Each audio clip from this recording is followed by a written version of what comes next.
Rəhmətli Bəxtiyar Vahabzadənin bayaq məndən şeir deyirdi. Onun siyahət dəftərindən bir silsilə şeirləri var ki, vaxtilə Ərəbistana gedibdi.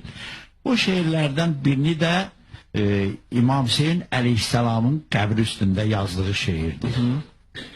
Deyir, zərziba içində alışıb yanır, sərdabət, döşəmət, tavan, sərasər. Neçə yüzildir ki, burada saxlanır imamın adına gələn nəzirlər. Bu büsat, bu cəlal kimin üçündür? Bayırda əl açıb dilənir millət. Ey imam evladı, de bu nə gündür? Məsciddə var dövlət, küçədə zillət. İmam üçün gələn bu dövlət, bu zər nə verdi imama yalvaranlara? Yerə endirmədi bir tikə göylər, yerə gecə gündüz baş vuranlara. Dünyanın qəribə təzadları var.